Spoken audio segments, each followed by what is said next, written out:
Pessoal, vamos lá então para a terceira e última parte. De um lado até bom, né? Porque parece aqueles é, áudios eternos de WhatsApp, assim, aqueles áudios que você recebe tem 15 minutos de áudio, às vezes quebrando em 3 de 5 fica mais fácil de acompanhar. Mas vamos lá então, vamos para o material que está disponível para vocês, que é o material. Depois eu vou comentar a respeito da atividade, tá? Que também já está colocado ali, que é aquele fichamento de texto, eu já vou comentar para vocês. Então, o primeiro, seguindo aqui a exposição do slide, o primeiro é a menção sobre deontologia ético-kantiana, e eu já vou explicar por que nós falamos sobre isso, né? Então, a ordem é compreender o que é a deontologia, os postulados kantianos, e por fim o que se pode compreender por ética kantiana. Bom, deontologia, esse é o primeiro passo. Quando falamos em deontologia, nós falamos sobre o campo da ética voltado ao estudo dos deveres. Então, o estudo dos deveres, do que devemos fazer, recebe o nome de deontologia e, obviamente, está conectada com toda a ideia kantiana a respeito da nossa postura frente a problemas de ordem moral, né?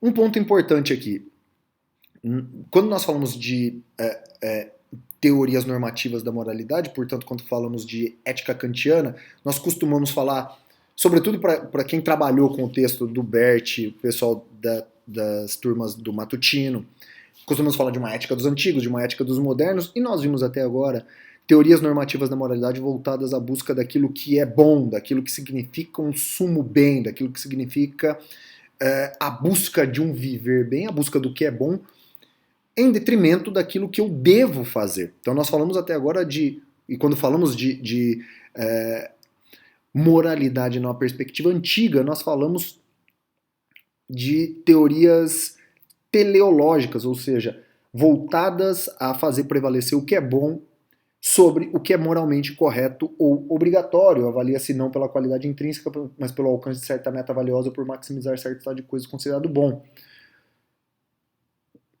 As teorias consequencialistas também são essas, mas numa perspectiva moderna. Obviamente a gente vai falar um pouco disso no encontro da semana que vem. Hoje nós vamos tratar de uma teoria que não é teleológica, uma teoria normativa da moralidade deontológica, ou seja, preocupada com as escolhas a respeito do que deve ser feito e não com a busca de algo que seja bom ou que tenha destinação boa ou qualquer busca de algo, de uma meta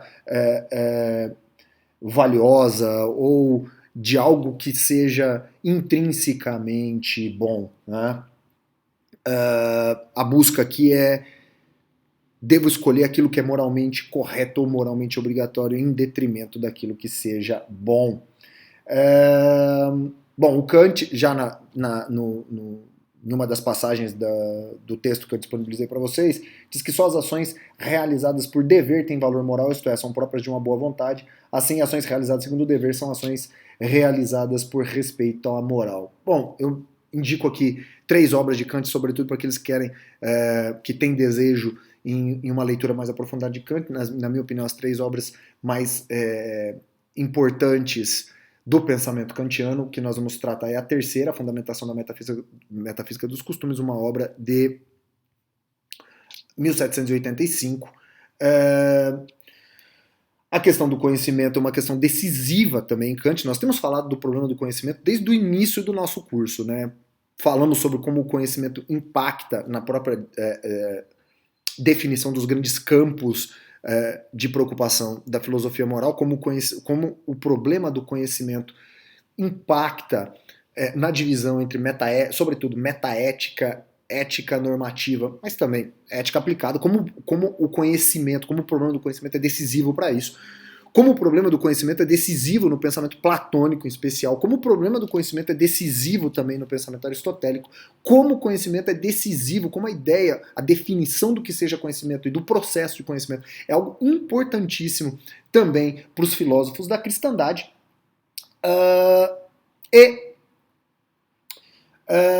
Também aqui o problema do conhecimento é definitivo no pensamento kantiano. E Kant distingue 2 formas de conhecimento: o conhecimento empírico ou a posteriori e o conhecimento puro ou a priori. O conhecimento empírico a posteriori é aquele que é baseado nas nossas experiências sensíveis, nas nossas percepções sensoriais, naquilo que está depois do exercício dos sentidos, mas o que para Kant é realmente relevante é o que ele chama de conhecimento puro ou a priori, ou seja, que ao contrário do empírico, não depende de nenhuma experiência sensível e se caracteriza por ser tudo aquilo que eu, sujeito, disponho para conhecer e que não depende de uma experiência sensorial no mundo. O que significa de fato o pensamento puro ou a priori? É aquilo que está, para Kant, é aquilo que está antes, aquilo que está antes do mundo, antes de tudo. É aquilo que está antes de qualquer coisa, por isso que é a priori, independe de qualquer análise empírica, independe de qualquer análise,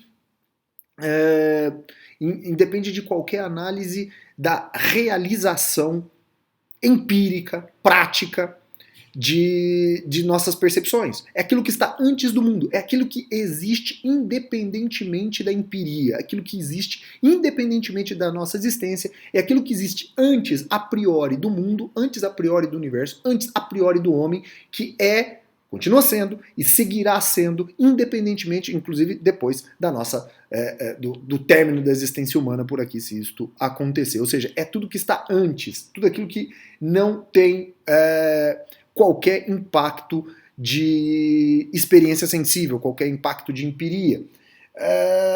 A metafísica dos costumes é então a parte da ética que não envolve nenhuma informação empírica. Para esta investigação pura, não importam minimamente os fatos psicológicos que definem a natureza humana, os dados sobre as condições sociais em que vivem as pessoas, ou as hipóteses sobre os efeitos positivos ou negativos que certos tipos de atos tendem a produzir. O objetivo de Kant não é desenvolver cabalmente uma metafísica da moralidade. Ou seja, a sua preocupação não é encontrar um princípio supremo da moralidade.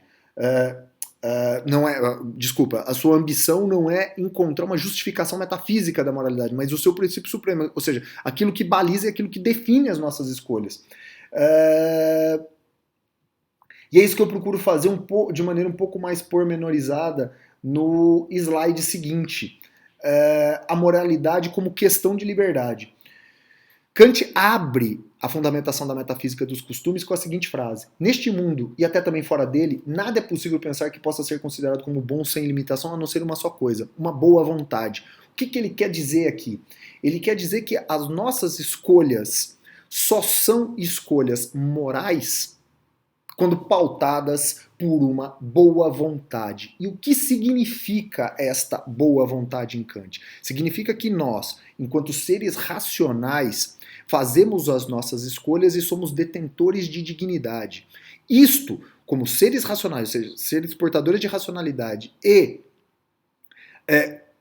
portadores desta qualidade especial de dignidade que nos distingue de todo o restante do mundo natural, nos permite ter autonomia moral. Mas essa autonomia moral não é exatamente o livre-arbítrio dos cristãos. Esta autonomia moral é aquilo que nós devemos fazer, ou seja, encontrar o dever de fazer a coisa certa. Encontrar o dever de fazer a coisa certa é isto que Kant quer dizer por boa vontade. Ou seja, isto quer significar que uma pessoa dotada de boa vontade se caracteriza sobretudo por estabelecer um compromisso firme com o agir moral, ou seja, fazer o que é correto em todas as circunstâncias.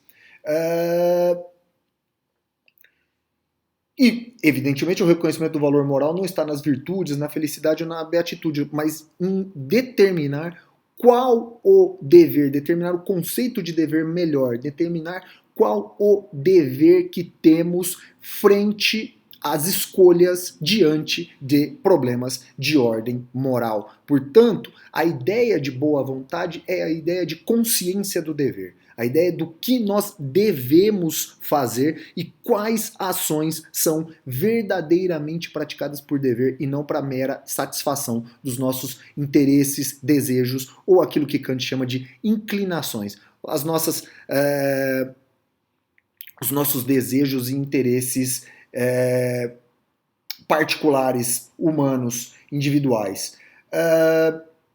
A ética, portanto, como já vimos, já não é mais aquela vida vivida em busca do eudaimônico propósito de formar bom caráter e aperfeiçoar nossas qualidades individuais, vida virtuosa em felicidade em Aristóteles, ou de ter que encontrar sua justificação pela fé nas categorias do divino cristão. A definição da moralidade volta-se agora para uma autonomia moral do sujeito, ou seja, o sujeito é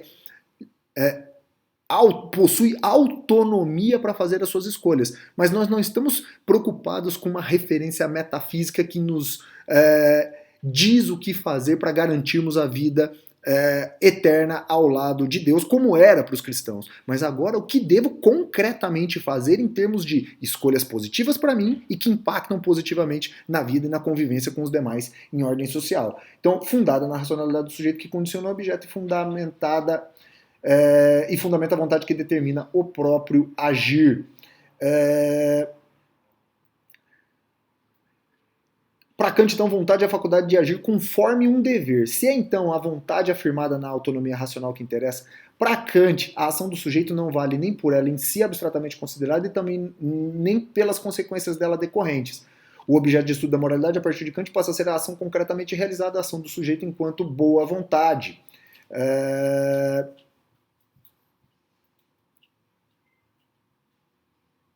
É do conceito de boa vontade que Kant constrói o paradigma do comportamento das regras que o determinam. Age com boa vontade quando age não por alguma inclinação motivada, movida por fins menores, mas por respeito ou consciência do dever. E aqui entra em cena e entra em jogo uma ideia fundamental de Kant, que é o imperativo categórico. O imperativo categórico é aquilo que determina o que nós devemos fazer, diferentemente do que ele chama de imperativo hipotético, que é aquilo que, para que eu alcance um fim, eu deva fazer. Então, o imperativo hipotético é uma escolha instrumentalizada, ou seja, se eu quero ter sucesso profissional, eu preciso me preparar. Se eu quero ter dinheiro, eu tenho que fazer bons investimentos. Se eu quero ter sucesso profissional, eu preciso trabalhar bem. Se eu não quero ir para a prisão, eu preciso evitar praticar crime, etc. Isto são imperativos imperativos hipotéticos, tá? Não é o que Kant define por imperativo categórico, que é aquilo que me determina, é uma ordem, ou seja, imperativos categóricos são ordens, nos dão ordens, não cometa crime, não minta, etc. E Kant pensava a moralidade como um sistema de imperativos categóricos, como um sistema que determina, ou um sistema que contém determinações sobre aquilo que eu devo fazer. Tá? E é isto que fundamenta a ideia de Kant a respeito da moralidade, ou seja, um sistema de imperativos categóricos, e que agora nos permite definir o que é imperativo categórico. Age de maneira tal que o princípio máximo que te levou a agir possa ser convertido em uma lei universal. Mais à frente, as características especiais da ética kantiana, e aí nos permite uma definição básica sobre o que é a ética de princípios, a ética deontológica kantiana. A ação é avaliada como ética ou moralmente adequada quando no momento em que é realizada, esta ação se determinou por um princípio ou uma máxima tal que é do meu querer que se torne uma lei universal. E no último slide, eu menciono aqui exemplos kantianos sobre imperativos categóricos, exemplos kantianos sobre este sistema de imperativos categóricos que é a moralidade. Não mentir, não quebrar promessas, não fazer falsas promessas, não cometer suicídio, não praticar nem admitir tortura, não enganar seus clientes quando comerciante, ser solidário aos demais em situação de dificuldade. Pessoal, eu tentei ser o mais objetivo possível nos comentários a esse respeito, já estamos com 45 minutos, já é muita coisa. Agora, só fazendo um comentário final aqui a respeito da atividade,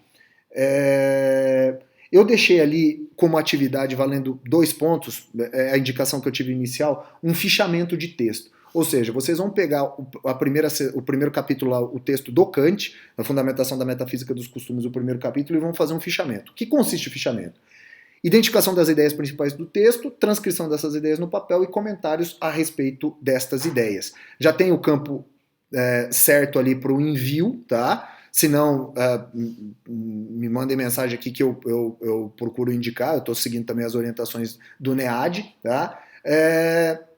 Máximo de 5 laudas com o fichamento desse texto, tá bem? vou encerrar aqui, tá bom? Muito obrigado e nos falamos depois na sequência para as próximas semanas. Um abraço.